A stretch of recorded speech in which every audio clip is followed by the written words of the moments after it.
I was sick of seeing on social media another veteran took his own life.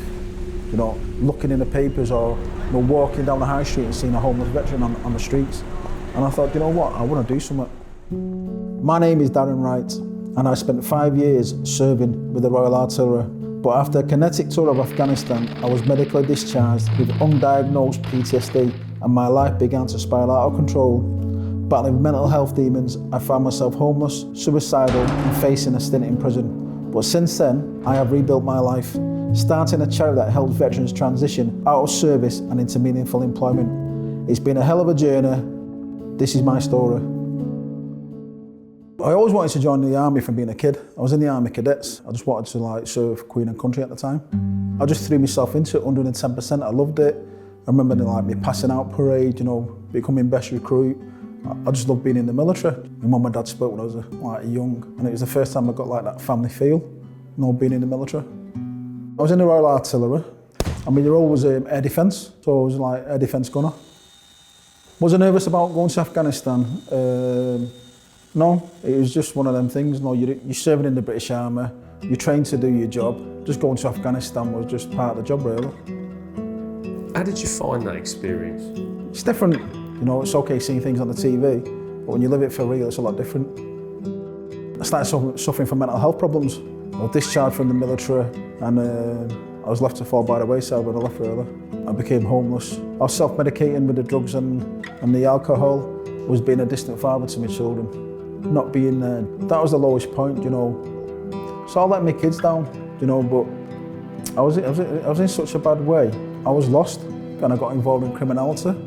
I'm not proud of it, but coming from a council estate up in Manchester, it's easy to get involved in criminality. I regret the crime, but I wouldn't be here now, if I didn't get involved in that criminality. Prison actually saved my life. I got the support that I needed. I was fortunate. So when I come out of prison, my head was straight. I wanted to live again. I wanted to come out, I wanted to be a father to my children.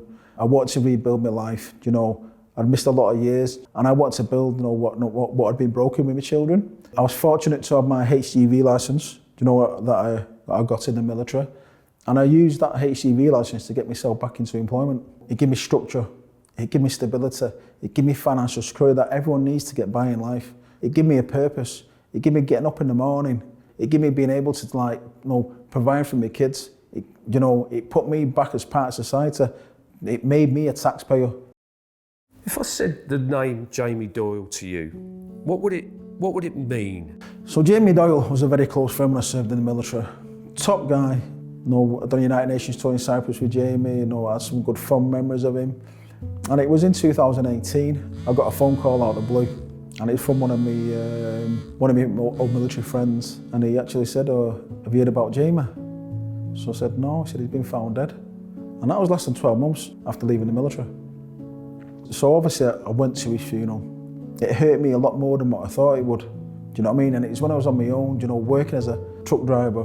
And it was when I was on my own, I was thinking about the suicide rate amongst veterans, the homeless veterans that are on the streets, the ones that are being found dead, even the prison population, ex-military in the prison system. So I started thinking of all these things and started doing a bit of research at home.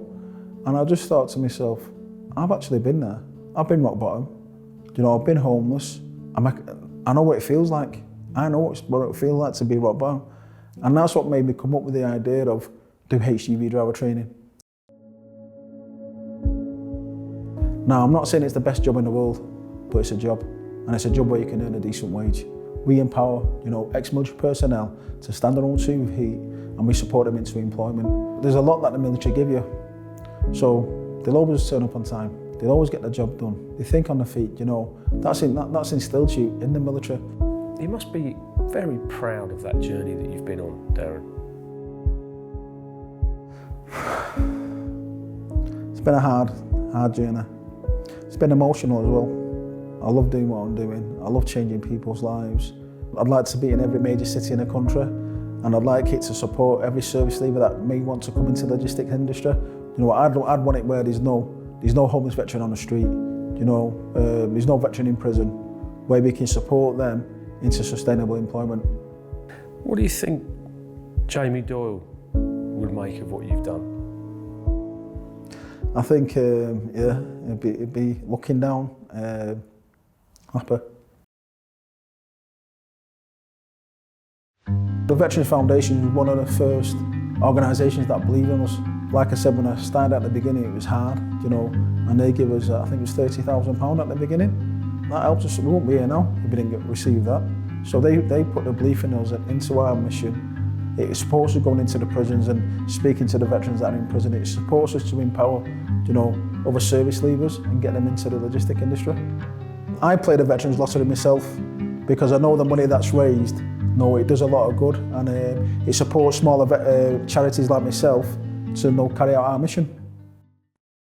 If you want to help charities like Veterans into Logistics, please play the Veterans Lottery. It's saving people's lives.